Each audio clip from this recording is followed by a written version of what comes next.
So hopefully you can all hear me. We stayed home today. We're not at the studio, as you can tell by the background, because last night we woke up to Nova limping and she couldn't get on the bed with us, and we were very concerned about her health. She's harmed her leg, so we're spending the next few days at home with her, and hopefully she'll heal up. If we think it's just a strain, and if not, then she'll be visiting the vet on Monday. But so we're home and not at the studio. Before I bring Dustin on, who I'm so, I just, it's such a pleasure to have this gentleman on the show. You're really going to love this man. And I met him through Earl Gray Anderson at the MUFON meeting in LA. And, you see a lot of people that do investigations and work in this field. And Dustin really stood out. I mean, his presentation was just intriguing, but also he's very in tune with the people who have experiences with these craft and with the occupants inside. And this is what I'm hoping is changing in MUFON. I think it is. I know Earl's doing a lot to change that, and so has Dustin. Because even this week, I have heard from people warning me about MUFON and not to trust them. And despite what I wrote about Dustin and Earl, and I can assure you, these are people who are good people with strong moral centers, and they really have our back. So moving on, I just got a commission for a book cover, and it's about the Kentucky abduction case that had happened with the three women in 1976. They were in a Chevy Nova driving down the road, and so he's written a book about it, and he asked me to do the cover for it, which is really cool because I like doing art. This is going to be a painting, no AI, painting, acrylics, yeah, and all that. And one other thing I'm going to tell you before I bring him on, I carry this with me pretty much everywhere I go. Boy, it looks neat on green screen, doesn't it? There, if I put it in front of my face, you can see it better. There are many reasons I carry a crystal with me, but recently I put it on my pillow at night, and recently I got up and it was gone. And I got up, go to the bathroom, got back in bed, and it was still gone. I looked everywhere for it. This happened once a few weeks ago. Then it happened again. And this time, when I got up in the morning, I searched the entire bed. I moved the covers all the way back. I looked under the pillows, I looked under the bed, on the floor, in case it fell out, everywhere. So I flipped the covers back like this and straightened them out. And it's sitting right on top of the covers. There's no way that thing was not there. If I had flipped the covers, it would have went flying and landed on the floor. So somebody, some spirit, something has been playing a game with me, and I find it really amusing. I don't find it scary, but if you really want to kind of have confirmation that something really is occurring to you, not that I haven't had tons of that already, having this just suddenly materialize in front of you on the bed was a good one. So let's bring on Dustin. Here we go. Dustin. Steve, good to see you, brother. It's great to have you here. It's great to have you. Hey, real quick, I got to take a little umbrage with you. Okay. Earl told me that you worked on Star Trek Next Generation. Is that correct? Yeah, I worked on the pilot. Okay. Encounter at Farpoint. And that was that the last thing I did? I don't think it was. I can't remember. I think then I worked on Star Trek, the last Star Trek movie with the original cast, Undiscovered Country. That is awesome. Yeah, you're a little to blame for me showing up to school very tired every morning, because I used to watch Star Trek Next Generations every night. It used to come on Fox. It was a good show. It was amazing. It really is. It was cutting edge, and in my opinion, I'll probably piss a lot of people off. I thought exceeded the original series, but it was more for my generation. Oh my God, well. that's it. We're gonna block you. No. And what's great about it is that, Roddenberry took it to the next level. It was still very much his series. He still was very much in command. It was still his vision. And his vision wasn't about endless warfare and ships blowing up and Klingons and Federation killing each other. It was really about the philosophy of the human condition, the human experience. That's what he wanted most to bring across in the screen, No, I agree. I think the people that kind of freaked me out the most were the Borg. I think something about that hive mind to where, and when you first see them, their ship is that cube. Right. It's because everything that's flying in the air is always so aerodynamic and sleek and smooth. And then you just see this cube that's very rough and you see the insides of it. And it just gives you this ominous feeling of humanity's been stripped away from them. And I think it, like you said, I think it taps into that human side of, man, that'd be horrible to have our individuality stripped from us. And we're just all part of this one big machine, tiny little cogs in this giant machine. If we're not careful, that's exactly it's already in progress. Yeah, absolutely. And for people who have watched science fiction in the past, going back as far as Colossus, the Forbin Project, predicted that AI would eventually just completely take us over and corral us because we taught it that we were liars, that we were killers, and we killed each other. And it said, hey, well, I'm not going to let you do that. I'm in control right now. And it grabbed all our ICBMs and used them against us. And if we didn't do what it said, it would take someone out, like a family member, and have them shot. Otherwise, it would launch the weapons on us. But it did it because it thought we were bad people, even though we created it. And then you have shows like Battlestar Galactica, the remake, not the original TV series. The original TV series was dumbed down from what the creator of it really originally wanted it to be. And of course, the one that was done in the 2000s with James Edward Olmos was incredible. And it was all about this. It was all about what we're talking about. And the Borg, and we keep repeating over and over again this warning. And right now, every time we go online, every time we type something, we're feeding this intelligence that the public is really clueless how far it's really come and how close to being sentient it is already. So it's scary. And the Borg really represent that. Absolutely. Yeah. And I think that's why, the show was very ahead of its time. Like even, it was out before. I mean, the internet was kind of around, but not really. And so it really, it was really futuristic in its own sense, not just the spaceships, not just it was the humanity part of it as well, which is interesting. Did you ever work with Doug Drexler, by the way? Yes. No kidding. I didn't work with Doug, but we've been friends for years, and I never got to work on Star Trek as much as I wanted to.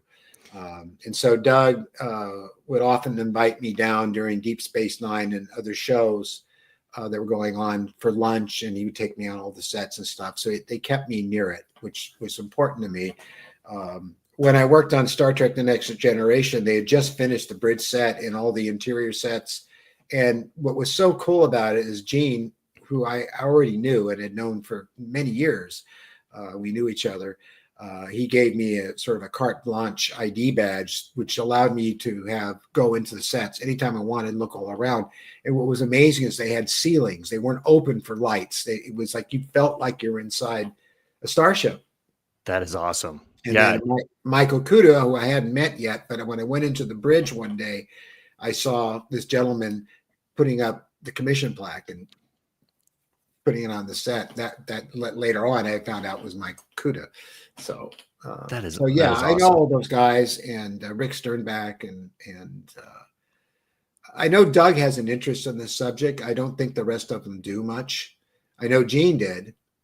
Sure. So it's weird because I work for a company now called LifeWave, and the owner is his name's David Schmidt, and he's an enormous Star Trek fan, right? Yeah. So he commissioned Doug Drexler to build. We have this welcome center at the headquarters. Oh. And he built it to look like a replica of going down like this corridor of a ship with windows that you can see out in space. But the technology's gotten so great with TVs that when you're walking down, it looks like you're actually looking out in space. You can look all around 360. And when it hits hyperdrive, you see those stars like fly by. And some people get like motion sick because it's so like it's so real. So if you're ever in Salt Lake, please hit me up. I think you'd get a kick out of it. Yeah, really I would. Cool. You know, Doug was instrumental in the effects in Star Trek and Enterprise, but in Battlestar Galactica, that was his baby. And it's like when Doug, he says, so have you watched the show? And I said, no, Doug, I really haven't. I never liked that original show. I was more of a 2001: A Space Odyssey kind of guy in Star Trek. And he said, you haven't watched the remake that I effects supervised on. I said, no. He looked like this and he went, Steve, it's better than Star Trek. And I was like, what? Coming from him, right? So I went out and I got the 4.5 seasons and I just watched it back to back to back, day to day to day. And it was absolutely amazing. So it has a lot to say about us. It has a lot to say about our future. And it's just amazing. So I'm gonna have to check because I've never seen that series, so I'm gonna check it out now. Oh, definitely watch it. Okay. You know, it starts off kind of like, okay, here we go. All right. And then it gets to the next one. You're like, this is interesting. And then by you get about 3 or 4 in, it's like, where is this going? Because this is not that other show. Right. You know, so it was pretty amazing. That is awesome. So, yeah, sorry, I don't mean to. Sometimes I have a way of flipping the interview around and asking you questions. No, that's fine. This is open discussion. You know, anything goes. Except some things, obviously, but we don't discuss politics. I'm okay with that. We don't discuss religion. You know, we stay away from all that. We talk about science fiction is fine because honestly, to me, the reason that I have had a career in science fiction filmmaking is because of my influences from my UFO experiences, meaning seeing the craft as well as having the experiences with the non-human intelligence. So it's had a dramatic effect on my career, obviously. And I think it did that to many, many science fiction authors and creators as well. Absolutely. Yeah. They just didn't talk about it.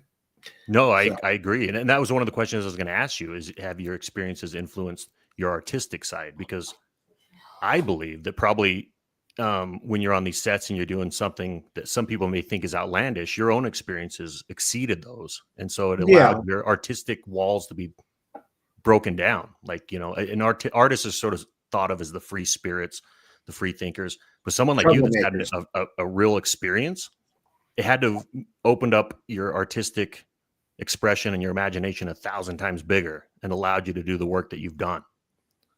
Yeah, somewhat, yes. But then coming clean about it in the 90s just about buried me in my career. I mean, people, you know, they laughed at you, you're a nut, you're caged, you're having a midlife crisis, all of that kind of stuff. And then meanwhile, while you're being badgered by all that, you're being stalked by people in dark cars and helicopters and all that stuff that you hear about and only see in X-Files when it really happens to you. And you not only do it happen to you, you have proof of it. Your family gets involved and they're terrified by it all. It was an amazing time during the 90s for me. So a trying time, I bet. It was, and I'm really glad to have had Whitley as a friend because you know, he really helped keep my cap on during that time. No, sorry, I mean I didn't mean to cut you off. Go ahead. I listened to your Whitley Schreiber interview, and I was trying to think of another book that was more influential than Communion without anyone reading the first word. So many people talk about walking into a bookstore and seeing that picture of the being on the cover and having this like memory going, whoa, I know that guy. I know that dude. Like I've met him before. Like it's such a interesting thing. And I cannot think of another book that's had that reaction to a cover. And some people may bring up sort of controversial covers that maybe have something that maybe is anti-religion or things like that. But as far as tapping into the human emotion and especially the phenomenon, Communion tapped into so many experiences' lives simply from the cover before they even opened it up to read it. So I think he's a very special guy, and like you, he took a lot of crap from the community. And we still are. Yeah, and it's so weird because when you think about humans and you think about the greatest questions, there's really two biggies. What happens when we die? And are we alone in the universe? Everyone has thought about those. Everyone has pondered those for thousands of years, however long man has been around. And for experiencers such as yourself, such as Whitley, such as the millions of people who've experienced it, it is really sickening that there's been campaigns to discredit or create some sort of stigma or scare people from telling their stories. Everybody has a piece of the puzzle. And I think what the government did was very sickening, to where if you had an encounter, they would come to your house and pretend to be your friend, come in, take all the data, tell you you're a great American for doing this. And then they would drive away and start some campaign saying that anyone that has seen a UFO or experienced beings is crazy. They're drunk. They're on drugs. They need to be on drugs. Like, it's such a, it really makes me feel horrible about how we've treated people. And me, myself, I've never 100% been in the UFO community until I would say somewhat recently. I always thought there was other life out there in the universe. But I have to admit that I may have bought into that old theory until I started meeting people like yourself who are down to earth, telling their story how it is. And it makes you really feel horrible about what you and so many others have had to go through. Yeah. I mean, you probably heard that they actually went to the studios and started smearing me to the people I was working for and telling them I was a criminal. So,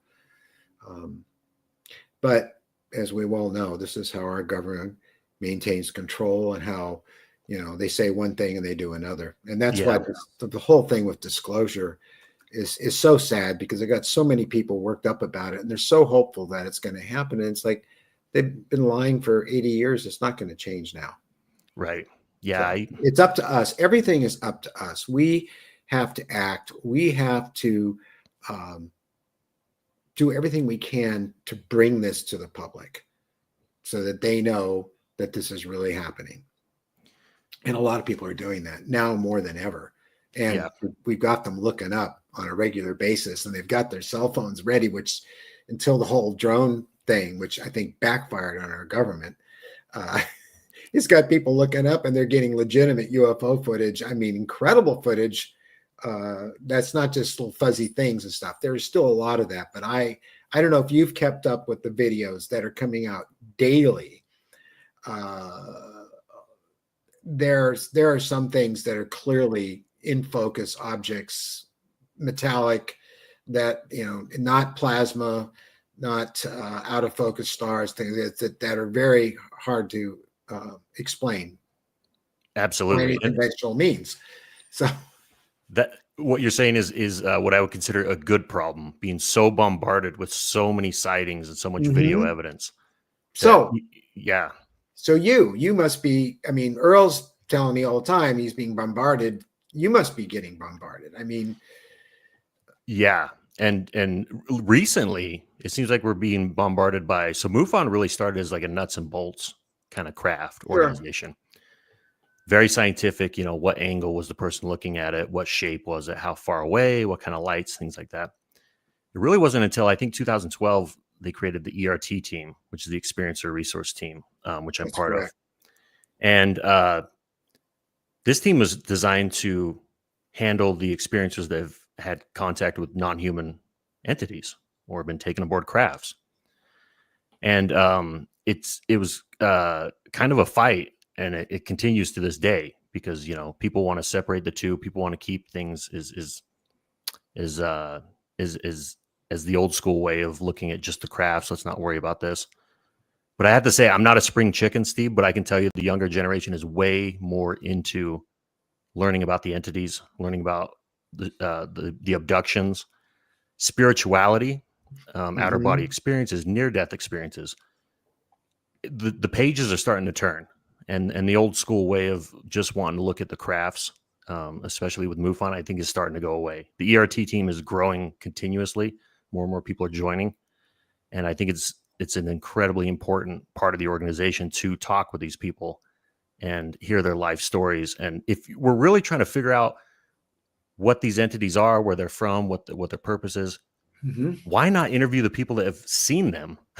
Why not really dive into that? It's interesting to do the other thing too. I love cases where people see craft and things like that, but we're starting to see an uptick of the ERT cases. More and more people, at least in Utah. Like I've had multiple cases come in just at the first of the year from Utah and the surrounding states. And some of these stories are just like lifelong experiencers, like yourself. It's not a one and done. A lot of these people have had experiences throughout their entire lives. And unlike a traditional investigation of a craft or something they see in the sky, a lot of times if you talk with someone that sees something in the sky, they'd be like, 10 years ago, I saw something else I'd like to talk about. And you go, oh, well, you need to fill out another case for each sighting. ERT, we literally look at the entire lifetime of someone. And the biggest question I get when I first start talking to them and gain their trust is they'll ask me, where do I begin? Yeah, sure. And it's interesting because they'll have a definitive encounter that they remember vividly. Maybe it's in their teens or their 20s, but then they'll look back in their life and they'll always be, I shouldn't say always, but there's a lot of times there'll be experiences as a child that they've always thought about, but they never put any sort of classification on it. And then now they look back on their life and they go, oh, wow, that was when I was first contacted when I was 6 and this weird experience happened, but I didn't realize it until later.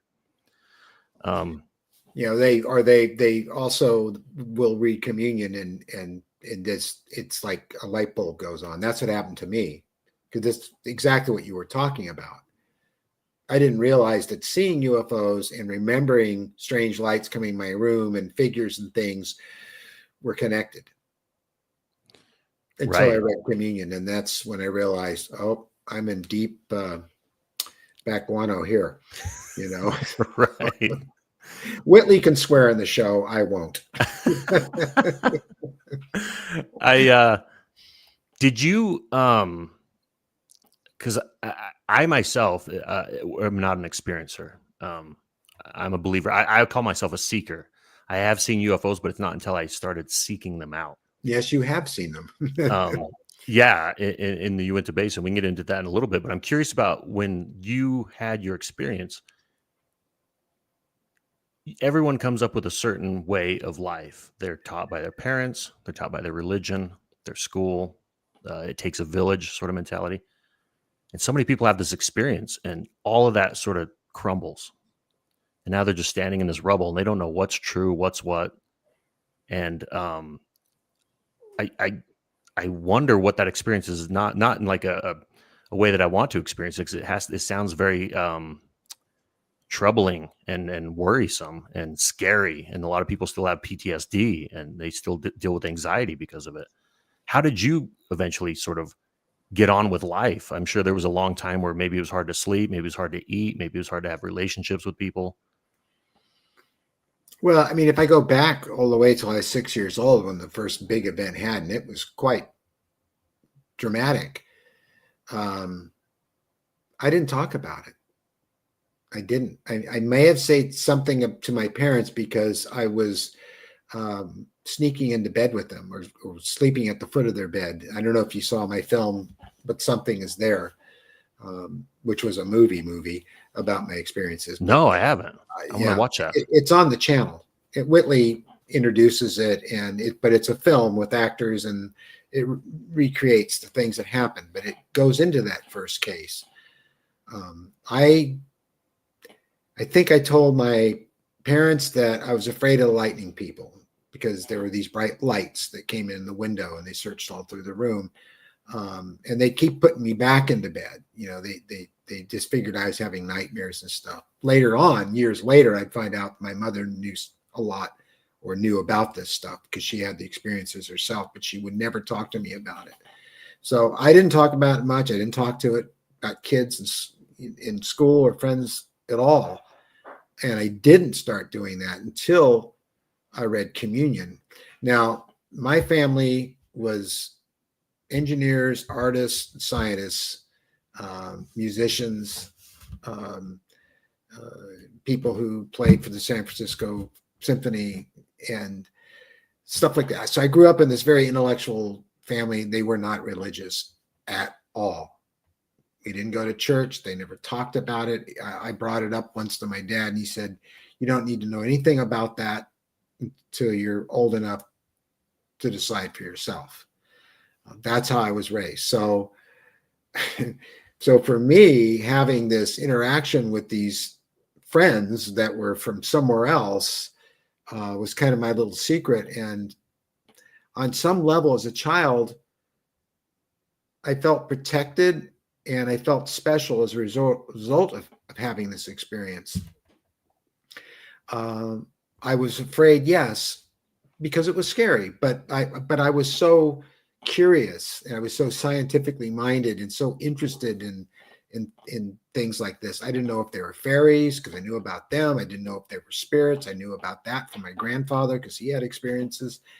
But I knew it was something important, and I knew I was part of it somehow. And somehow that made me feel like I didn't fit in, but I needed to, because there was something in the experience that was supposed to be part of my experience as a human being. So, so I wasn't left with rubble. It didn't crumble anything. In fact, if anything, it built it up because it made me much more focused on the sky as an amateur astronomer and someone who lived, ate, and slept aerospace and spacecraft and going to the stars. I mean, I watched everything I could get my hands on, back in those days, in the 50s. It was amazing. Yeah, thanks for sharing. Yeah, that's sure. It's fascinating, and I sometimes worry about people that go through that because it's got to be tough, and especially if you're holding that in, that's a lot of weight. That's an incredible amount of weight to hold in. Well, especially if you're raised, a certain way, religiously speaking, and then this gets introduced, and this does not fit anywhere, and yet it's really happening. And so, how do you deal with that? That's what you mean by the rubble. Yeah, it just sort of tears things apart. So, absolutely, yeah. So, what have you been investigating, and what's new? Because when I saw you at MUFON, which was not that long ago, no. You had some amazing cases that you were working on, but I'm sure you have had more since that time. Yeah, we've had some, like I said, the ERT cases are coming in pretty heavy. We just had one. A man was 14 years old. He lived in Arizona at the time, and he was fishing at Lake Havasu. And he said one day he was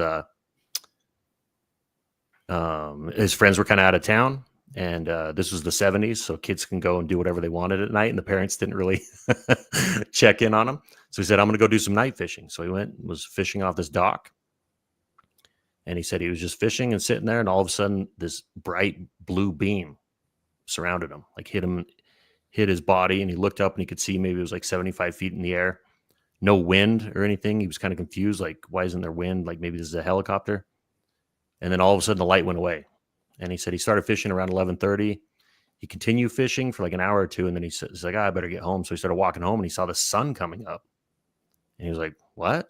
Like, I've only been like 2 hours. What's going on here? And he got home and realized there's been several hours of missing time. And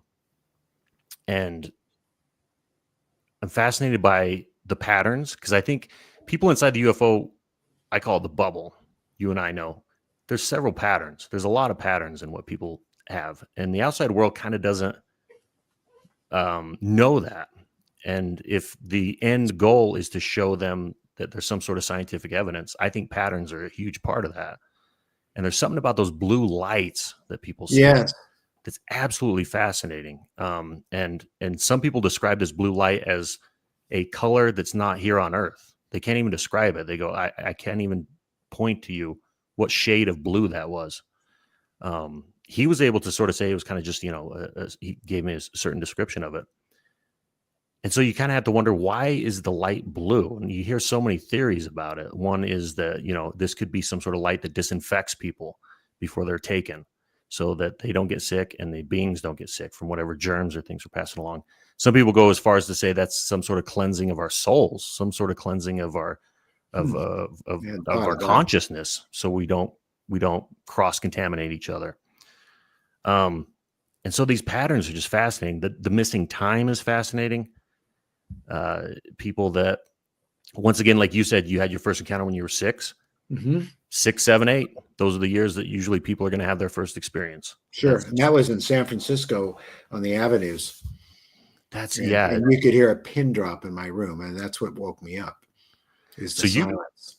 So you probably had the Oz effect going, which is that effect where you can't, like, it's almost like there's a silence, almost some people call the cone more of than silence. More than once, and with a witness one time too. Whoa. We were up on top of a mountain in the middle of nowhere with 2 Celestron telescopes doing deep sky photography when it happened. So, was that their first experience with you? Well, yeah, that was his second. He doesn't remember either one of them. And to make a long story short, when we returned to Burbank in the morning, he told my wife about it. But 2 weeks later, he had no memory of telling her or of the event whatsoever. But he continually had nightmares for a while of a blue-white light coming in his Sausalito apartment and shining in. And because he called me up to tell me, he was having nightmares and he didn't understand why. I didn't go into it with him because I didn't think it would be good because he didn't remember anything. Right. And so sometimes you get that with experiencers. They go, I want to do hypnoregression therapy, but however, I don't kind of want to know what happened. And especially it seems like people that have had good experiences, they go, man, I would hate to have that hypnoregression therapy and find out that it wasn't such a great experience. But what is your theory on the blue light, Steve? I don't know. I haven't really thought about it because it's always been blue. Mm-hmm. Mary put that up on the screen. I do remember, though, one time there's a little alley on the side of my house in Granada Hills. It's not like an open to the public alley, but it's an alley between the 2 houses where we keep our trash cans and stuff. And I opened the door to go out and went out, and I saw this object hovering over the trees, and it kind of startled me a bit, and I backed into the door but left the door open, and then I saw this beam of light come down. It almost felt like it had a substance to it, and it was pale blue, and I don't know, I just walked into it. The minute I did, I felt weightless. Whoa. So maybe it's some sort of tractor beam. Maybe it has multi-purposes to it, but I remember feeling weightless, and it wasn't a bad feeling at all. But I started going up, and I felt myself being. It wasn't like I was being pulled. It was more like I was just floating up towards this object. Did you feel physically being floated up, or maybe like spiritually or consciously? No, I was physical. Physical, okay. Yeah, I was wearing my old flight coat. In fact, the one that's right here on this chair, I was wearing, and I did an episode about that one. It's one of the episodes. I don't remember which one because we've done so many now, and it's in there somewhere. But the blue light, when I get inside the craft, for the many times that I've been inside, or at least I believe I've been inside the craft, there weren't blue lights. It was more of a whitish, almost amber type of light, and there was no visible source for where it came from. So I don't think the blue light and the lighting inside are related, in any way. I just think that's the lighting that's inside the craft. So sure. No, it's fascinating. There's so many theories. The more you look into it, the more questions you have, and the more you want to dig. And I think for me, I have like an insane curiosity. I don't have a lot of passions, but when I find that passion, I'm like a dog with a bone. And this is one of those situations that this phenomenon really pulled me in a way that I've never been pulled before. So it's fascinating talking with experiencers like you and trying to put pieces of the puzzle together. And really try to help people out. I know the ERT, we have teams of like psychiatrists and therapists and hypnoregression therapists to try and help people get over this, because it is something that really shakes people. Right. And I know myself, you think about, well, if I was, you have that weird part of you go, man, I would like to know what it's like to meet another entity or another being, but how would I go on with life afterwards? How would I sleep? How would I eat? How would I go to work and still have some sort of focus in what I'm doing? You would. I mean, one of the most direct, fully conscious, wide awake memories I have of coming face to face with a visitor was in my kitchen at 3 a.m. when I went to get water, and there was a butcher block standing in front of the door to the refrigerator, and I was confused as to why that was there, because it's very heavy. I don't know why my wife would have left it there. She wasn't cutting anything on it to make food before, and then it moved, and then I saw its legs move, and the next thing I know, I'm face to face with this little guy, and they kind of looked at me like and just was gone so quickly. And I tried to follow it in. It went through the wall, and I tried to follow it into the living room, but it was gone. I went back to bed. I got up the next day, and I kept it myself because my late wife was at this point really starting to have a problem with all of this. I went to work. I went to the studio. I went on set. It's something you just incorporate into your life. It's like, oh, okay. So I saw one right in front of me, physically there, fully awake. At least that's what I felt. Maybe it was a projection. I don't know for sure, but it looked solid and physical to me. Sure.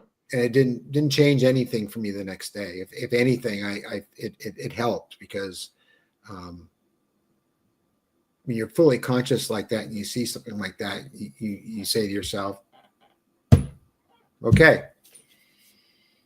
So, but I guess everybody's different though. So I really don't know what happened to you if you came face to face with one. Yeah, I don't know either. I was talking with a medium once, and I was just talking with her and how all the things she's seen since an early age. Seeing a medium, seeing ghosts and apparitions and shadow people. And I kind of asked, do you bring mediums with you on some of the cases? No, so MUFON doesn't investigate paranormal, and they don't investigate cryptids or things like that. However, I do. Because they're related, right? And I don't think MUFON. I think it's enough that MUFON's taking the step to start working with experiencers. So we got to do this in baby steps. We get them to do that, then we get them to understand that the paranormal and this experience are related. And of course, if you listen to Whitley and I talk in the show we did last Friday, and so you can understand how these cross over. Well, they don't even cross over. They're all practically one and the same. Right. But it will take time to get people there, because I'm finding that with our community and our family of people that have these experiences, a lot of people are reluctant to really accept that. It's becoming less and less all the time, though.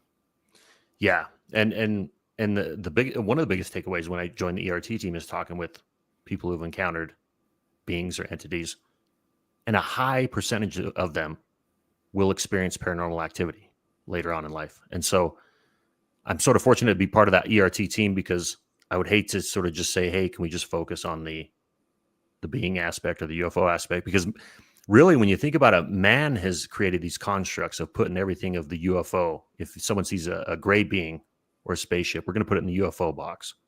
If someone sees an apparition or a spirit, we're going to throw it in the paranormal box. If someone sees a Bigfoot or some sort of creature that's not Mothman, we're going to put it in the cryptid box. I kind of want to look at everything from wide angle lens. I want to dump all those boxes out on the floor and go, right, why can't we look at all of these at once? Especially when we have experiencers who come in contact with beings, Greys, Nordics, you name it, the spectrum. And then they have paranormal activities later on.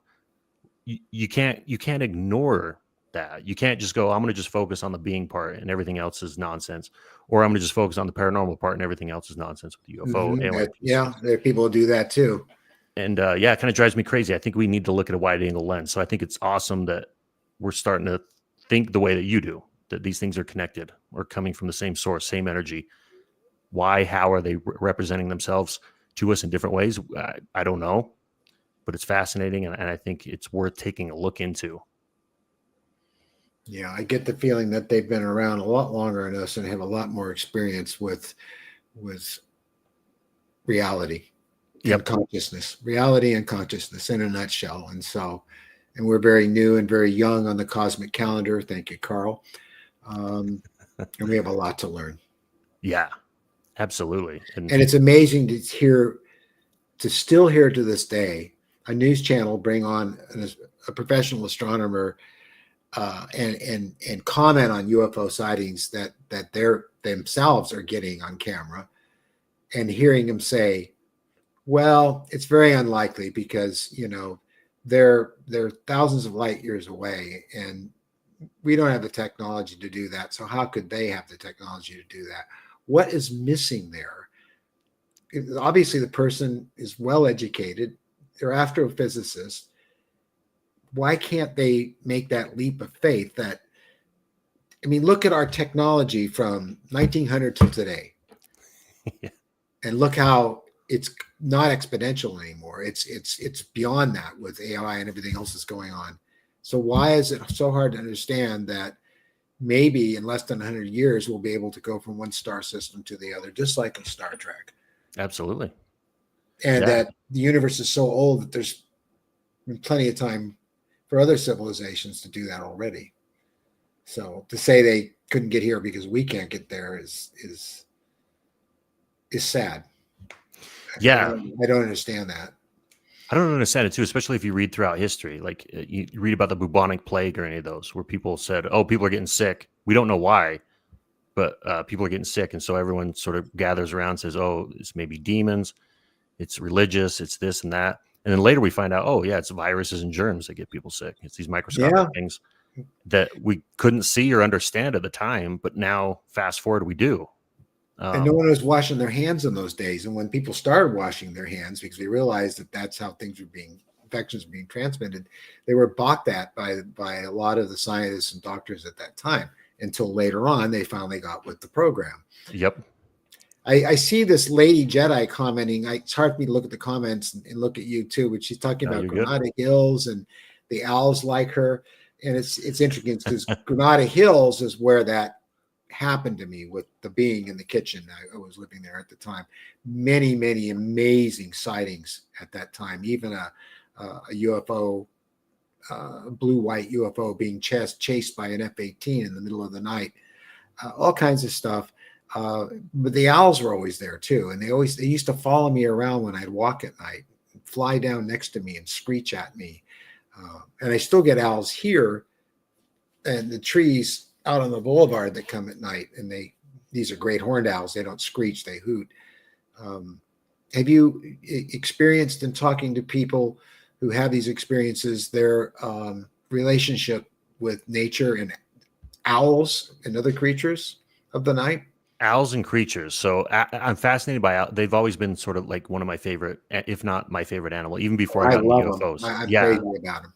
They're amazing. They're amazing creatures. And it sort of upset me once I was looking around the world. Owls are sort of viewed in different cultures or different things. So here they're considered very wise and sort of majestic and stuff like that. In other cultures, they're considered kind of dumb and stupid. And it's sort of weird to me, but I've always loved owls. And recently, not too long ago, so there was a case out of Deep Creek campgrounds. Okay, this is in Vernal, Utah. This is the heart of the Uinta Basin. There's a campground there, and this case came in 2023, but it goes back to 2007 when it happened. You had 3 younger kids that were in their 20s from northern Utah, and they had an impromptu trip to go to this campground. They said they loved it. They would always go there. I got to talk to 2 of the 3 witnesses. So they drive there, and they get to the campgrounds, and they're about 5 minutes away, and they see this orange light off to the side and behind the trees. And at first they thought, oh, it's a fire. Like there's a fire going on. This is not good. But then they noticed there was no flickering to the light. So they were like, what's going on here? So they parked the car and they're just watching from the Jeep they were in. And the main witness recalled seeing 2 10 to 12 foot beings walk out from behind the trees. One was kind of like hiding behind the tree, and the other one walked out. Bigger heads than what we have, lengthy arms, lengthy legs. And he said he was searching the ground for something. And the way he was moving was described as not being human-like. It was almost like methodic or dance-like.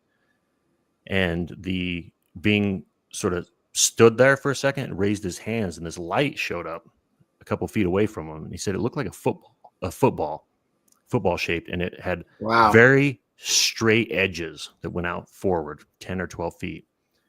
And they were parked on this ravine that went down and then up, and the beings were on the other side, on this other side. And he said this light came down the ravine. It was sort of snaking back and forth. And he said, have you ever seen War of the Worlds with Tom Cruise? I go, yeah. He goes, there's a scene where he's trying to hide in the tub, and there's these little snake creatures that are trying to find him out, these robotic snake-looking things. He said it moved like that, this light, no bounce to it. They thought it was someone holding the light, maybe running. And it started snaking its way down the ravine. It hit the bottom of the ravine. It came up towards the other side of the ravine. They realized it was coming right for them. So they turned around and they drove back to the main road. They parked their car. There's 2 men and a woman. The guy, the main witness, was the driver. He said, I sat there with a pistol on my lap. I was just watching that main road for like an hour. His buddy was freaking out. The girl was crying. They waited for like an hour, and they have more guts than I do. They decided to go back. So they drove back to the campgrounds. By then, the light was gone.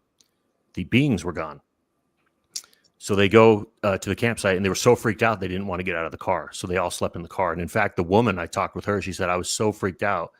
I don't mean to be gross or anything, but I had to go pee so bad. I just rolled down the window and peed out the car. Wow. She hung her ass out and peed out the car. So to get back to your nature thing, they fall asleep. The next morning they wake up, daybreak, there's light. They hear this like tapping or flapping sound on the front of the dash. And they see a hummingbird is inside their vehicle. And they let it out. So now we may say, okay, maybe that hummingbird flew in that short, brief time that she opened that window in the middle of the night. They don't fly in the night. I usually hummingbirds I only see at dusk, like right before dusk, and then during the day. I think that a lot of these things that the beings are doing are giving us messages that make sense to us. So like I was saying before, the owl in our culture means very wise. And here in America, hummingbirds it's non-threatening. They're fun to watch. It represents summer and happiness. I believe the beings put that hummingbird there to kind of let them know, listen, we're no different than these hummingbirds. You don't need to fear us. We saw you, you saw us. That was sort of their way of leaving that note on the car saying, hey, everything's cool. And that case that I was just telling you about in Lake Havasu, he had another encounter where he said he was walking to school, and he was I believe a junior. And he said halfway he was walking to school, he had this impulsion to just turn around and go back home. And that day he decided to drop out of school, which is weird. And he went home and he grabbed his fishing gear. And he went, and there was a fishing cove that he knew, this sort of secret cove that he wanted to go check out. So he starts walking there. And he said there's 2 ways you can get in this cove. One is you can boat in if you have a boat, or you have to walk in. And there's these very thorny bushes and trees there. He said you really get scraped up going in there. And he went in this cove, and he's fishing, and all of a sudden he noticed this older gentleman there. This is the 70s. And he said the person appeared to be 60 years old, is what he said. And the 60-year-old man came up to him and was like, hey, I hope you don't mind me fishing in this cove with you. And he's like, no big deal. There's plenty of fish for everyone. And he started talking. He goes, yeah, I love this place. I used to fish here as a kid, and it's good to come back here. And they just talked for a minute, and the guy walked off. He was maybe like 200 feet away. And the guy was fishing, and he said it was bizarre because the guy didn't have a boat, and it was pretty hard to get this area. He said it was kind of an older gentleman. He's like, he had to have come through the way I went through, and that's where he was fishing. So he was keeping an eye on him. He thought it was just strange seeing this guy there. All of a sudden, he sees a hummingbird land on the branch near him. And then he sees a bald eagle land next to the hummingbird. And he says, my attention was on them for maybe 10 seconds. He's like, whoa, a bald eagle? Like, that's crazy. Like, that's amazing. Watches them for 10, 15 seconds. He looks, and that older gentleman's gone. Nowhere to be found. And he was like, the only way it could have got out is through my way. And it's one of those experiences which, once again, how we were talking about earlier in life, or later on in life, you look back on that and go, what was that about? Was that man actually there? Was this some sort of being representing himself as there? Why was there a hummingbird and a bald eagle on the same branch? That seems bizarre to me. And it seems bizarre to him, and it's something that he's thought about his entire life. So animals, very, very important piece of the puzzle. When we're filling out ERT cases, we have 4 boxes. The 4 top ones. You have owls, you have deer, you have clowns, and you have rabbits. Yeah, clowns, yes. Yes. So, and then there's a box for other. So if you have any other, but right. It's these screen memories that are fascinating, because if you look at the history of screen memories, really it goes back to Sigmund Freud. He sort of coined these screen memories, and a lot of times it happens to children during very traumatic moments of their lives. They will create a physical distortion of their memory during a traumatic moment, and I believe it's for them to sort of survive. It's how you can survive, by putting a clown in that situation when you're seeing something very traumatic, whether it's child abuse, seeing your parents fight, or whatever. But we're also seeing that with the phenomenon. People are having these encounters where all of a sudden they see a deer out of nowhere, and they're like, "What? What's going?" Like, we had this amazing case out of Monticello where a man saw a deer with giant eyes that he can't explain. Yeah. And heard the jackrabbit, jackrabbits. You've talked with Susan before. Yeah, Raven Dana from Whitley's book Breakthrough, when they had a bunch of people and invited in Whitley's a certain group of people to the cabin for the night, and Raven woke up in the morning and she saw a deer standing on the end of her bed, and then it wasn't a deer. I did an illustration of it. So this happens a lot. I saw a butcher block, which that's a good one. I guess you wonder how much of this is it them giving you a screen memory, or is your mind trying to protect itself by saying, my God, what I'm looking at can't really be here. So what's the next possible thing it is?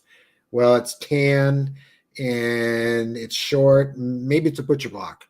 And so you actually see a butcher block until it moves in such a way that it kind of breaks that spell. I'm not sure if it's them or if it's us doing it, or both, You answered I was going to ask you that, because that's the two things, right? Are they putting this in our head? Yeah. Or are we putting it in our head? So yeah, it's endlessly fascinating. And so one time I went to, I was going to do just a paranormal investigation at a place, and I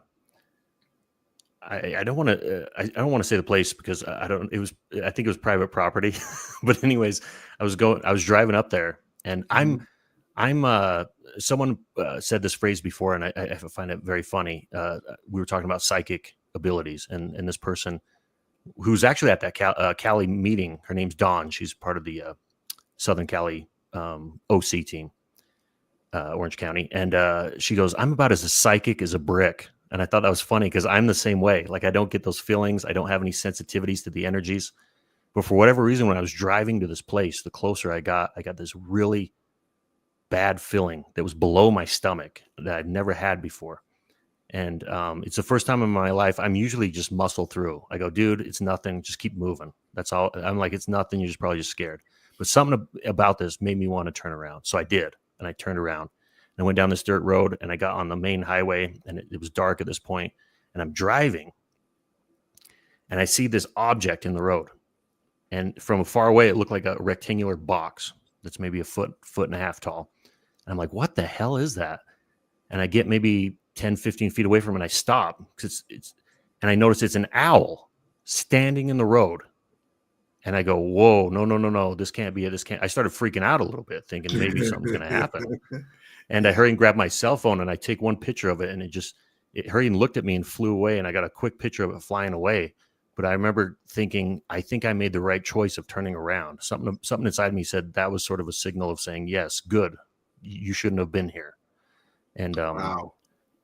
maybe I'm overthinking it. Maybe I'm putting a little more lore into the story, but I there don't was know. this It's weird just feeling.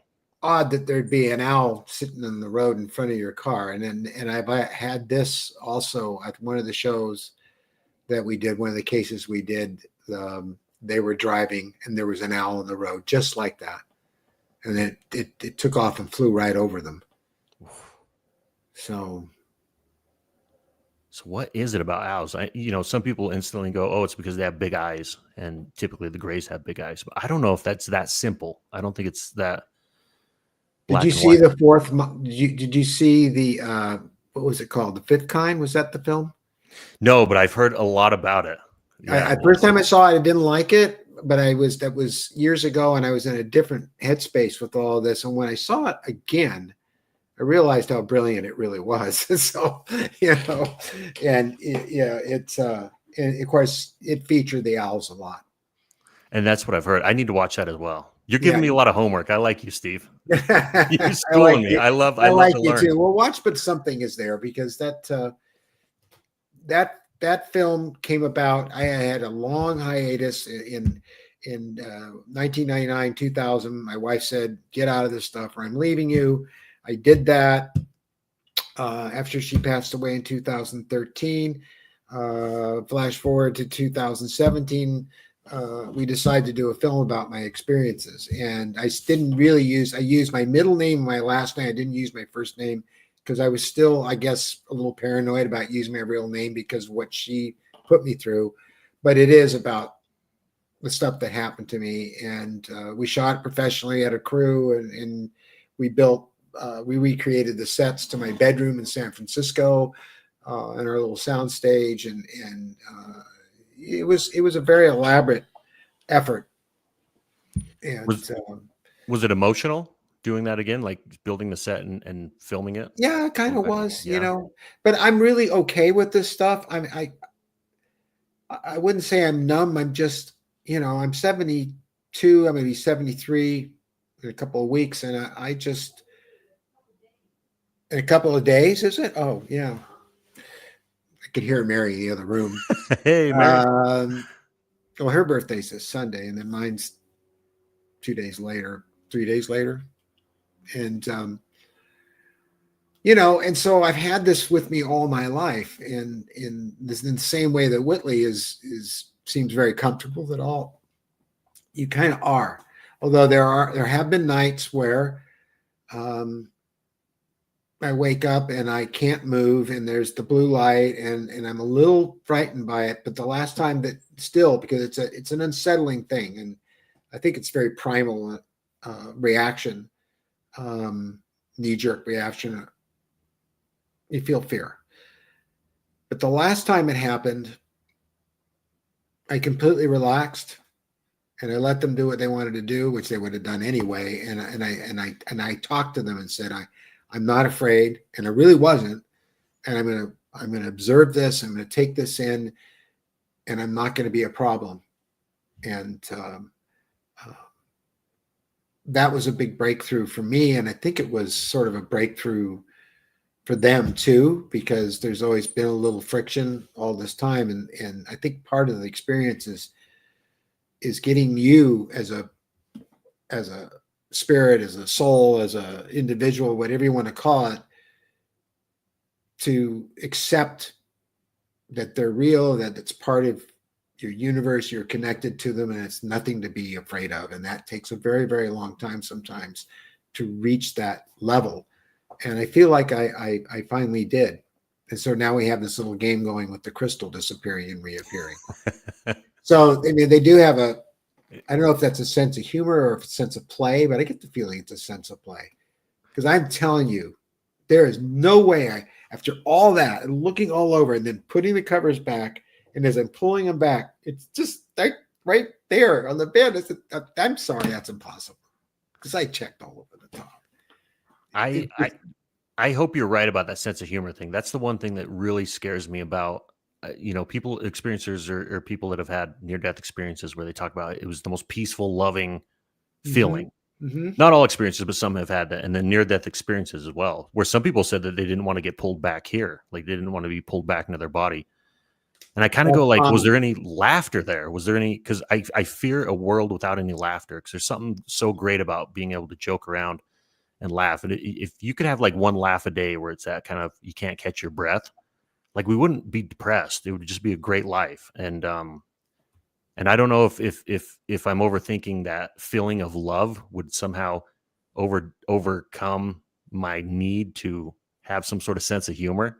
Yeah, well, love and joy, they're very much connected. So yeah, Whitley and myself have both been criticized at times in the comments and in comments online and comments in chat that, how can you laugh about this stuff? How can you possibly? Well, I understand that from that person's point of view. Maybe they're new to this. Maybe their perspective has been something that has created fear for them all their life and discomfort. So I can understand how us giggling about it might upset them, but it's completely innocent and it's not meant to discomfort them in any way. In Whitley, I mean, you spend a few hours with Whitley and he'll have you on your knees. I mean, we just crack each other up because some of the stuff that happens with this experience is so incredibly ridiculous that you can't help but laugh at it. It's just crazy. And it's stress relief on top of that. So we laugh to feel better about the whole thing, I think. Yeah. Really, it's like a coping he tells some killer jokes about this stuff though. Absolutely. Yeah. I still like kind of little alien cartoons or comics and things like that. Yeah. It's fun. And it's something that Earl Gray, when I was driving around, when I was in Cali, he was driving me around and we were talking about it. And he was talking about how utterly absurd some of the things that people experiencers go through. Like he was talking about some of the Project Blue Book cases where aliens wanted some guy to cook them pancakes. Yeah, so sure. Yeah, it's just weird stuff like that where you're like, what? And it's so absurd you can't help but laugh and think it's kind of fun. Yeah. But what's wrong with beings from somewhere else? I won't say another world or a planet because I don't know for sure. But what's wrong with them having a curiosity and saying, "Cook me some pancakes. I want to see what that's like." Yeah, absolutely. I mean, really, what is wrong with that? And what is so far fetched about it? But still, it makes us laugh. Yep. The thing with clowns is interesting because I run into this a lot with people being afraid of clowns and ventriloquist dummies and things like that. And I remember my mom took me to a big top when we still had them with clowns and elephants and everything else. And I remember I was sitting very close, right at the end where the fence is to the ring. And this clown came over and said, "How are you doing, little boy?" And when I looked at him, it just absolutely terrified me. I started screaming at the top of my lungs at him. My mom's like, "What's wrong with you?" And she had to take me out of the big top. And the poor guy in the clown, I remember he was like, "Oh God, what did I do?" But there was something about the clown that terrified me. Yeah. And I think not just because sometimes I go, well, it's now in pop culture, like it and all these other things have made clowns back then. Yeah, but not back then. And so you go, so I sometimes wonder if people that now write about the evil clown, if all that genesis comes from experiences that people had with the unknown. Well, look at Poltergeist, the movie that was directed by Tobe Hooper, a friend of mine. And remember the clown under the bed, the clown doll? That was terrifying. Horrible, yeah. And so many people could relate to that. I really liked the first movie. I thought it was nicely done. But you could see the crossover. And Spielberg, that was his movie, very much so. Toby was directing it. But, the story content and the things, they definitely related over to Close Encounters. They really did. And blue light coming in the window, the clown thing sneaking underneath the bed, the tree branch. And I remember looking back and seeing an old oak tree that was, I think it was dead outside the window. And it looked like a monster to me. It scared me. So he was pulling on all that stuff because he knew other people had that too. the scary trees, the scary clowns, the night creatures. And what better way to put it in a movie as opposed to, like you said, back when there was such stigma, had he come out and said, hey, I had these experiences, career over. But you put it in a movie and all of a sudden it's a blockbuster and everyone loves Right. it. Yeah. It's a roundabout way to kind of get your experience out, even though it may be a little fantastic and sure, stuff like that. But I believe a lot of filmmakers probably and a lot of artists have had experiences because I do too. They just don't yeah, talk about it. And 100%. I think Spielberg is one of them. But the thing about Close Encounters is that it kind of prepared people for communion. In other words, it was a kind of what communion was to the literature and to the literary world in books. Close Encounters was to the movies, because I believe a lot of people, myself included, I saw that movie, I was getting emotional all through it. I related to it, and I was having a hard time understanding why, but I was starting to kind of connect, because of the vehicles, the things I saw in the sky, the colored lights flying by and all that stuff. I mean, I could relate to it, but when the beings were coming in to the house and all that and taking the child, that really got to me, because I think it got to a lot of people who had these experiences, and it fascinated them, but still they laid low. It wasn't until Communion came out practically 10 years later that, that all hell broke loose. I think people at that point, 10 years had gone by and matured enough, and that's it. There's no way this writer could have known what I saw to put it on that book like that. And it can't be a coincidence. Right. So, as you know, we're doing communion letters right now because Whitley gave us permission to do it. And we just did the first one. Nice. Yeah. I read that book where he goes through his wife categorized and went through all those letters. Anne was incredible. Yeah. Because you would have loved her. I'm sure there was just an avalanche of letters, and you really need Whitley Strieber seems to me like a free spirit, but you need someone to organize as well. That's Anne. Anne was the foundation of everything he did. Yes. You will back me up on that 100%. She knew exactly what was going on, but I don't think she ever talked about whether she had experiences or not, but she knew how to drive the importance of Whitley's experience to the public in a very, very well-organized way. And she was brilliant. Absolutely. She is brilliant. Do you think, and maybe I'm once again overthinking it, we talk about, Spielberg and all these directors possibly putting their experiences in these films. Do you think your experiences, if the end goal is to slowly bring humanity into believing and understanding that we are not alone in this universe, and that at some point people think they're going to show themselves to us, people like you who are experienced, who go in the arts, go into the film industry, understanding the power of film, now you're in a position where you can make these videos and put them on YouTube. You don't need a studio. You don't need all this. You don't need all this backing. You don't need to kiss the ass of all these producers and all this. What you're doing now is amazing, because you're putting experience or stories on display, and you're using, like we talked about before, some of these stories are so absurd and so out of this world. You're able to use technology, 3D animation, and show this to people while these experiences are telling their story. Do you think your experiences were purposely put there to lead you on this path, now have the stage to show so many people about what's going on and give the audience to people? Yeah, I wish I knew that for sure. I mean, it seems like it. I mean, it would make sense, but I'm just really not sure. Do I feel guided? Do I feel like they're at the root of it? Because how I feel is like you. This absolutely fascinates me. And then to be someone who's actually involved makes it deeper.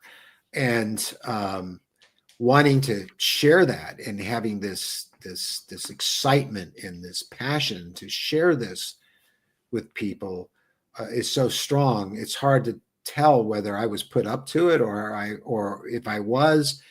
they didn't need to. I mean, because, being the, I mean, I'm 3 years old. I'm out in the backyard looking at the stars. Well, I don't know what other kids were doing back then, but, I felt a calling. And so maybe. But what I find interesting is that in filmmaking in general, especially science fiction filmmaking, there are so many things that have come true and that were messages about things to come. And so was it that way for them too? How did Jules Verne know to write his story about 3 men leaving from Florida and going to the moon? Right. Yeah. Just just for starters. So yeah, that's a hard question to answer, such a way that you say, yeah, I'm sure that's what happened. And I'm not, but it kind of feels like it. No. And the older I get, I just do not believe in coincidences. I feel well, like, yeah, that I'm very much a fan of, because it just, I mean, the first time this disappeared, it's like, oh, well, maybe okay, so that wasn't good enough for you, huh? We're going to make sure you don't find it at all, period, for a very long period of time. And then it's going to suddenly pop back right under your nose. Are you still going to deny that there's something going on here? Right. I'm not anymore, because I've been doing that all my life. I've always remained skeptical of my own experience. And at this point in my life, I'm thinking, is that really necessary anymore? Is it really important? I mean, have the experience, enrich yourself as much as possible from it and learn from it and grow with it. Stop trying to take it apart, put it back together again. Just accept it. There's a great line in Voyager. Mary knows this one, from Captain Janeway. She says, don't try to explain temporal physics. It's enough that it works. Yeah, it's true. Sometimes you just got to go with the flow and not only accept, but sometimes I love what you're doing with is embracing it. Yeah, really I'm doing a film right now that is, if you saw The Invited, that was purely fictional, but based on, obviously, things that have happened to people, myself, and just, I wanted to make a short 10-minute little film that was about a guy who goes out in the desert, actually meets with them and goes off with them. And I think we've all kind of wanted to do that. Some of us have. Yeah. When we come back.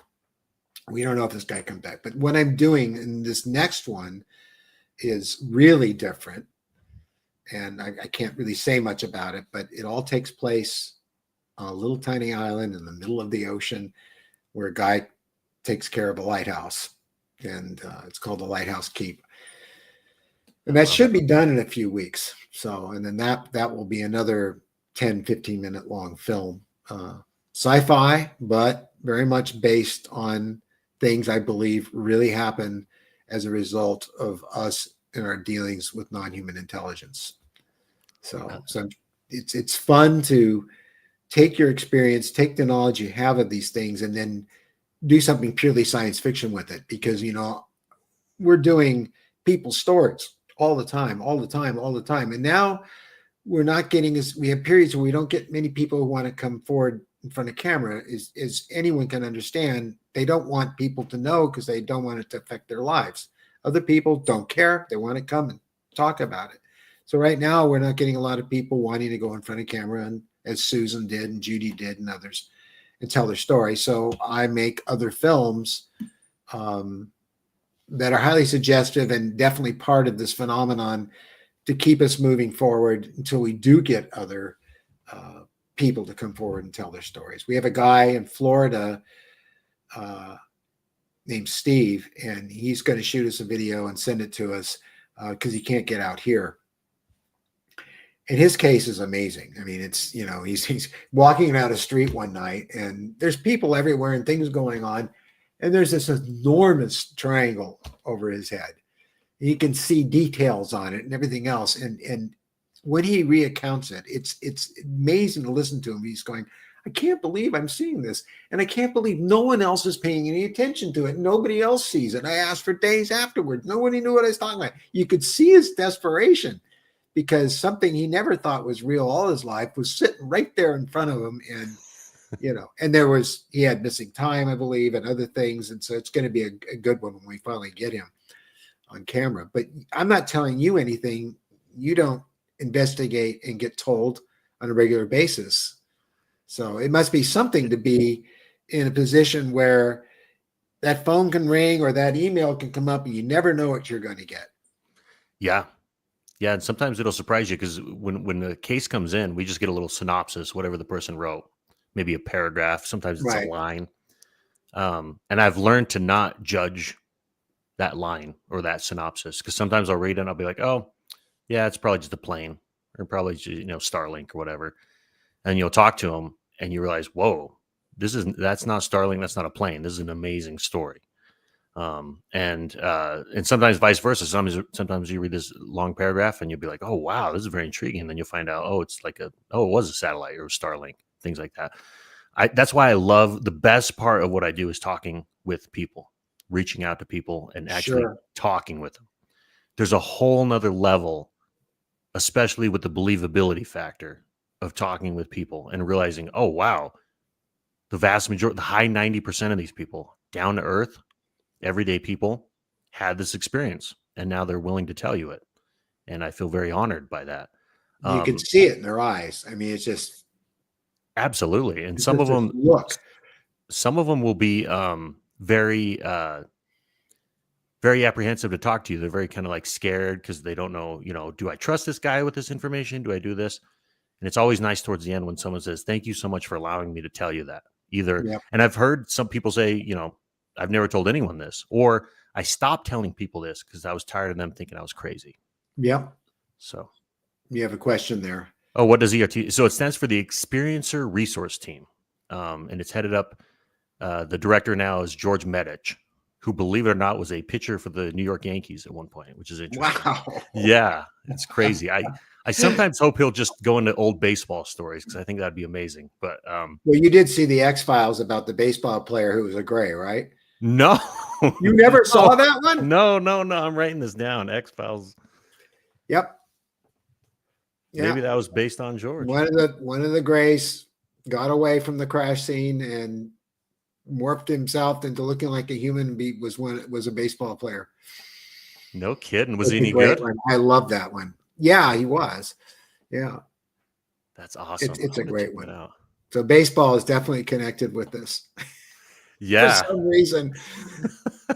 Well, it's kind of a magical sport, I guess. I just something about it. So I'm not a big sports person, but I always love baseball. Yeah, I'm not a big sports person either, but I love history, and it's tied in with American history big time. It's just the official American pastime, So yeah, there's just such a rich history there. So he was with the Yankees, and he was with the Yankees. Yeah, he was a pitcher for the Yankees. Head of the team. Wow.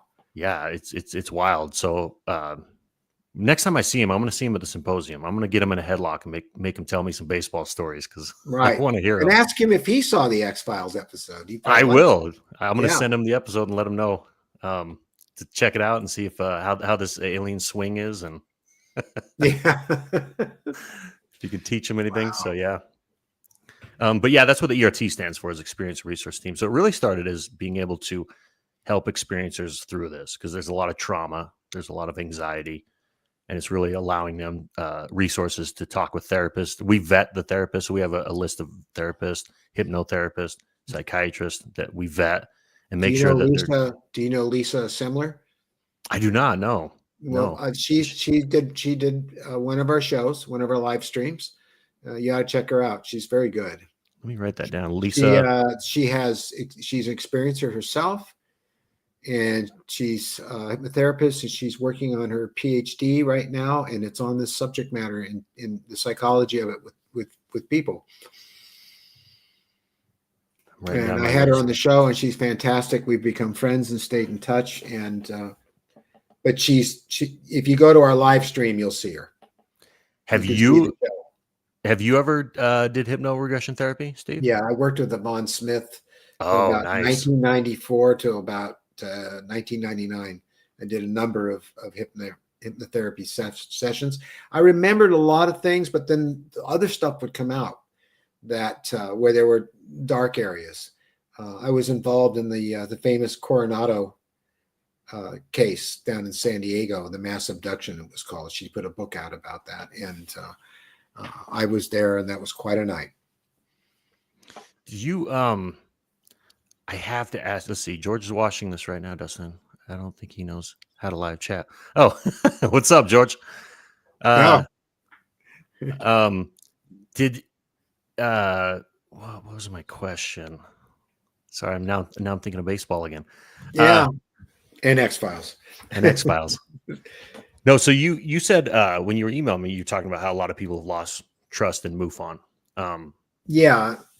And I kind of wanted to speak a little bit about that because I sure. Personally, when I became state director, you become the contact. So if you go to the website, it says find your chapter and you get emails and such like that.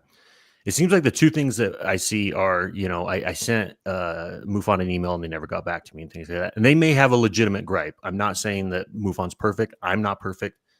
Everyone's learning. I hope 20 years from now, I'm still learning how to be a better representative for MUFON, be a better field investigator, be there for people more. So they may have had, maybe they had a field investigator that was new. Maybe the field investigator was going through a lot. One thing you have to understand is this is a volunteer position.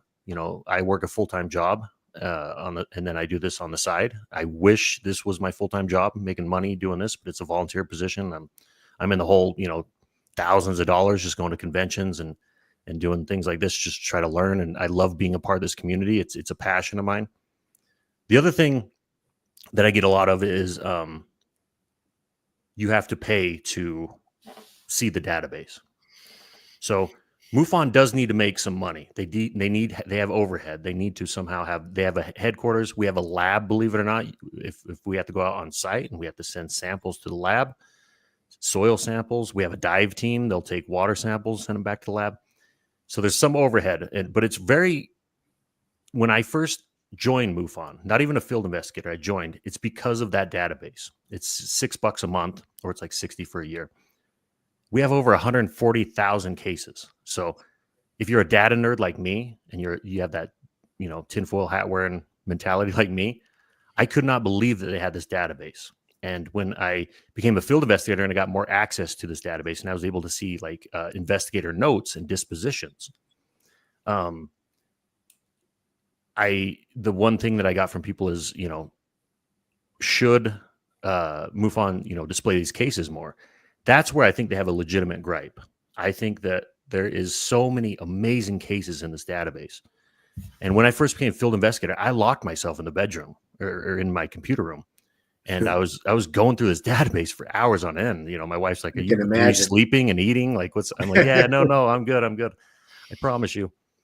So one of my goals, once I realized that people kind of want these cases, is to display them. That's why I created that presentation that I brought to Southern Cali. My social media, I'm now making videos displaying these cases. I talk about them. I give the details about them. If there's any visual evidence, I show it in these little 90-second or less clips on Instagram and Facebook, because I believe, and this is maybe my generation, the younger generation, that knowledge and information should be free. However, there is a little overhead. It's not that much as $6 a month, but my goal is to try and get as many of these stories out in the public as possible, because every experiencer's story deserves to be told. And if we're trying to figure this out, we need to listen. Yeah. And that's why I'm so grateful to people like you, Steve, who are taking these experiencers' stories and making a film about them, and you're interviewing them. That's what people want. If the goal is to give the customer what they want, let's give them these experiences. Let's give them these stories. Let's get them excited about this, because then they can go off and they can support us. And the more they support us, the more we can support them. And it really is an amazing community. And I felt it there when I went to Southern Cali, and then I gave that presentation. I met you and Mary, and I felt instantly connected with you guys. We were talking for like 2 minutes. Feeling. It's just times it just clicks, and you just have this connection. I don't know how to explain it. It's just a feeling. It's like, this is someone I want to know, or I feel like I have, or someone I want to know, and I feel like I've known. Right? Yeah. The first time I met him.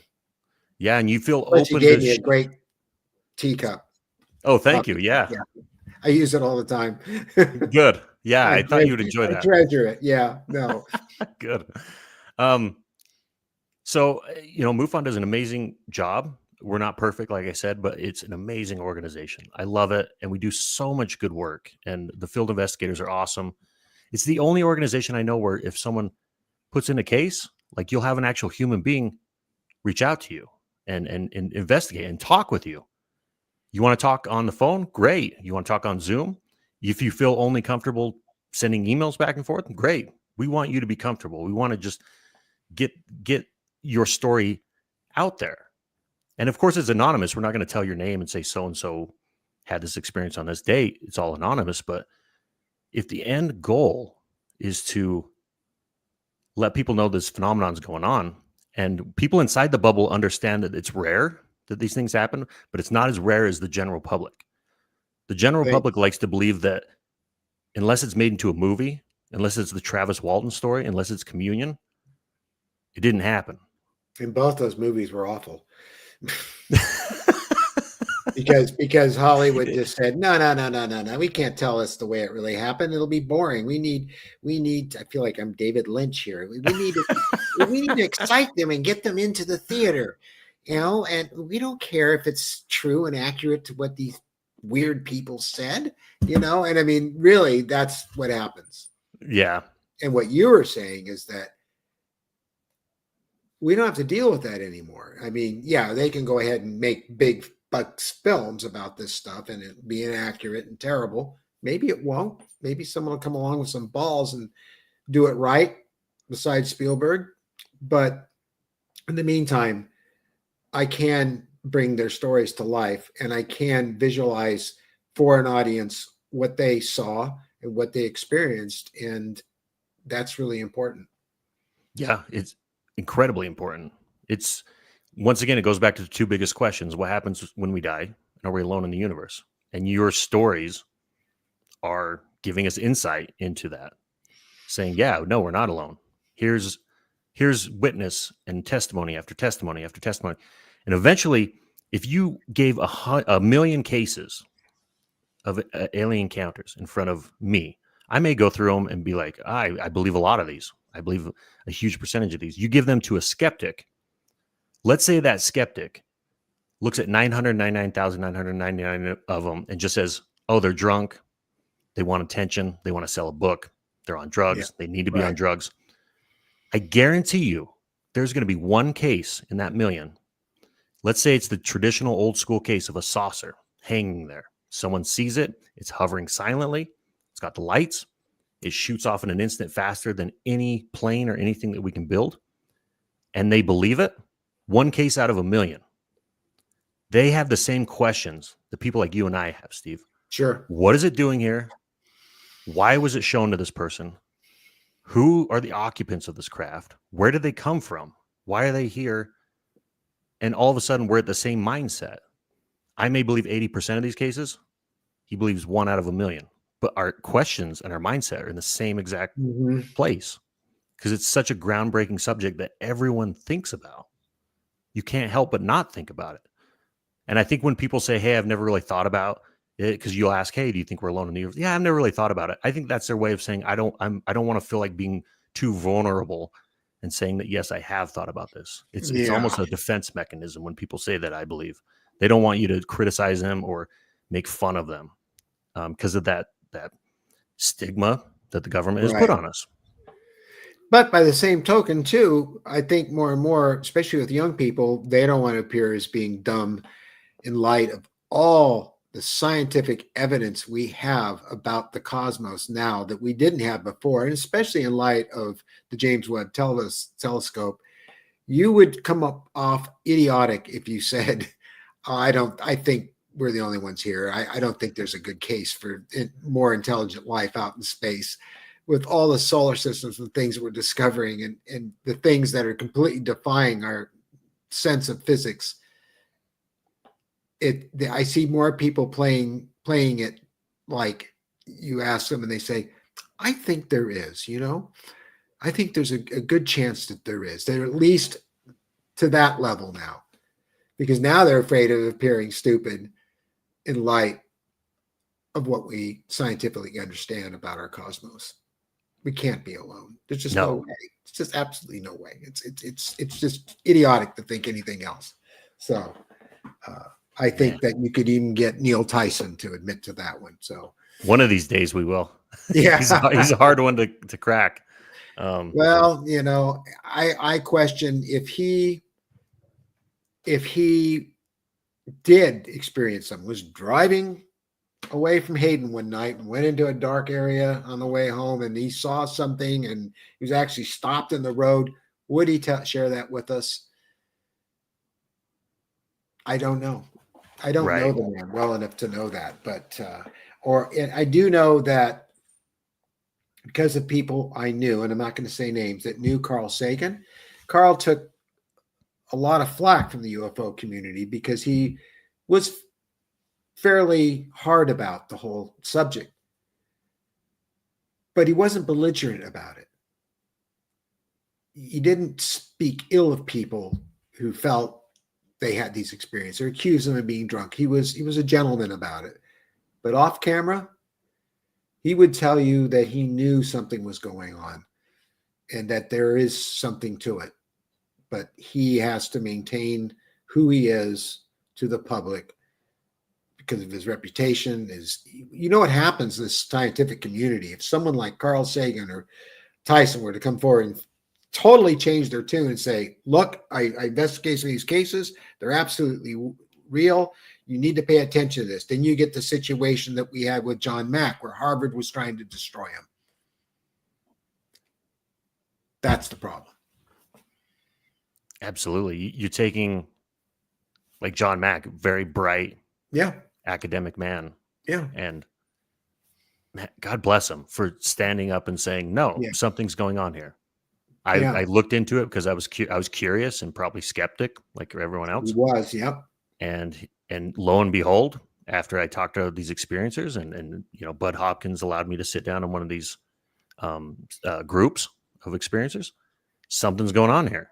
And I'm not going to just back off of this and say, hey, let me just focus something else. I'm going to tell the world about it. And I think his book Abduction is one of the best books, if not the best book on abductions, period. Like it was a great book. Amazing.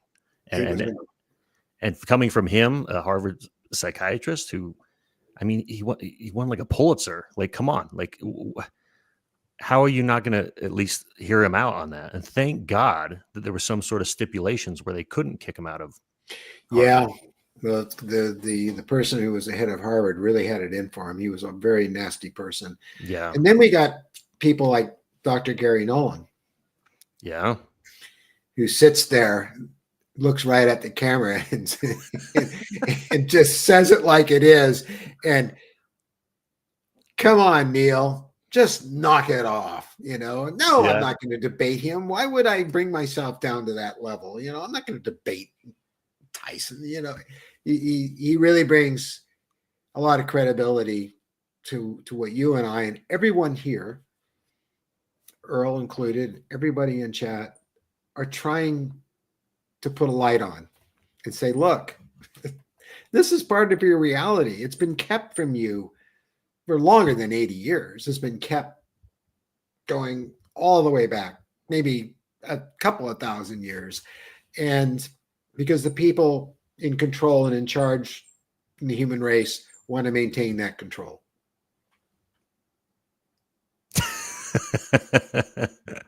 Squeaky squeak. You heard the squeak? Yeah. This mic picked that up? Because that sounded like a bat. I can hear bats. I don't know if everyone else here can hear bats or if they have super sensitive hearing like I do, but that sounded like a bat flying by our screen door. He wants to say what's up. And you heard it. So now I know I wasn't imagining things. So we have corroborating evidence. Yeah. Wow. So what's next for you, Dustin? Next for me. What are you up to next? What's your next case to investigate? Your next, when are you going to speak somewhere? How can people find out more about you? Sure. So my social media is just DustinEskelsen.com. My Instagram, like I said, I've been putting up videos, MUFON videos, UFO videos, and really trying to display as much as I can. I'll be at Phenomicon this year in Vernal in September. Go to phenomicon.net. It's an amazing place. This will be the 5th one they've had. This is the 4th one that I'll be going to. I'm going to speak and present there. I'll be presenting cases of interest. So kind of like what you saw, Steve, I'm going to just show some amazing MUFON cases that have come through the wire. That was an amazing couple hours there at Earl's LA MUFON. It was great. Thank you. I appreciate it. I try to do my best to really explain these cases and really capture. You do. Well, thank you, and capture the imaginations and the testimony of people, because you hear these stories. If these were made into a movie, you'd be like, "That's a cool movie," but it's really going on. And, it is really going on, and and I learned a great deal. I mean, we were always learning new things about this phenomenon. We're always learning. It's never boring, and your presentation was just, I was just so absorbed in it. It was just wonderful. Thank you. Do you plan to ever do a book on the subject based on your career so far, or are you waiting for that to be further down the road? Or man, right now I'm a little stretched thin with work and move on everything, but it is a goal of mine. I would love to write a book, because I have so much respect for people who've written books before me, especially about this topic. Like we were talking about John Mack's abduction, John Keel's Mothman prophecies is just like, I love that book so much. Yeah, it's an amazing case, that whole thing. And again, it's related to this as well. And that character has always fascinated me. And the whole thing with the bridge and the skeptics all, as usual, they poo-pooed it. But there's a reality to that not that many people would experience something like that. And then the detail they describe it and the level of fear that those witnesses had, and it was their imagination or they were drunk, Absolutely. Yeah. And it's weird when you hear of those stories of that 13-month period where there's so many UFO sightings and Mothman sightings and abductions. And after you read it, you go, why wasn't this in history books when I was in school? Like, why isn't more people talking about this? It's mind blowing that we're able to ignore something that interesting and that tantalizing. Naria is asking, did you guys like the movie? I thought it was okay. I saw it like when it first came out, like a long time ago. I barely remember bits and pieces. I think it came out in the early 2000s. I'm going to say I need to rewatch it again. But me too. It was creepy. It had a really good sense of mood to it, and and then the other one is the Fifth Kind, which is you should see. Yeah, if you want to see something about Mothman, there's a company called Small Town Monsters. And they make amazing documentaries on things like this. And there's one called The Mothman of Point Pleasant. You can see it on YouTube for free. I believe it's on some other streaming service. It's amazing. Seth Breedlove. Yeah, check it out. Send me some links and I'll send you some too. Absolutely. Yeah, I got my list of homework here. But there's a guy named Seth Breedlove who started Small Town Monsters. And if I'd like to see. I'd very much like to see that. We've been watching Preacher lately. But it'd be nice to break it up. Yeah, you got to break it up. Have you watched Preacher? No, I've heard good things about it though. Yeah. It's gory and everything, but it's very imaginative and very well done. And, I sit there and laugh at people's heads exploding and stuff because that's what I did for a living. So I'm on the set with them, and I'm, there's always these surprise moments when we would blow up a head and everyone's standing around and they'd all get hit by pieces and stuff and didn't expect it. We didn't expect it to happen. We'd all have a good laugh, it's all in good fun. So, but I'd really like to see Small Town Monsters. Yep. Send me a link if you I will think of it in an email when we get off the show. So, and have you ever watched a movie and went, I could blow up a head better than that with my skills? Yeah. I'm kind of out of that business now. I mean, they don't hire me anymore at this age to do that kind of work, and I'm so involved with making, like, the film I'm doing right now about the Lighthouse Keep. I mean, it's so cinematic, and yet it's entirely CG, and it's just wonderful to be able to do big cinema, and I don't have to leave this desk because all my machines are right here, and they're full of software and capabilities that any big studio has, and I can just do it all myself without a crew, and just be creative, make a film. So in fact, I'm even using one of the machines as an Alienware. Oh, nice. Yeah. Yeah. A very high spirited, powerful one with, it's something to look at. That was the coveted back when I was a teenager playing video games. I was the gamer too. Yeah. You know.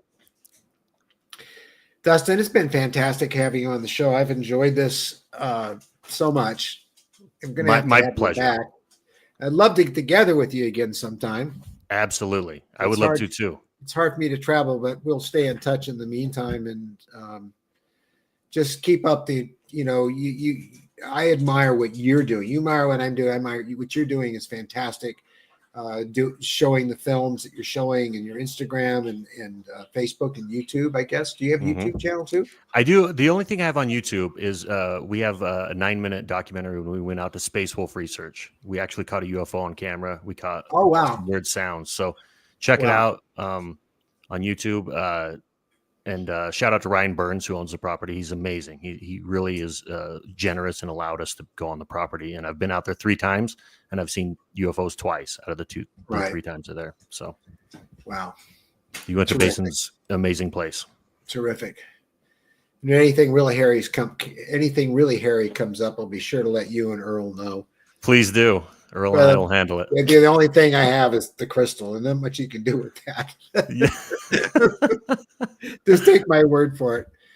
Oh God, it's been wonderful, Dustin. Thank you so much, and thank you everyone here for populating and chatting and everything. We love you guys a whole bunch, and I'm gonna go end the stream right now.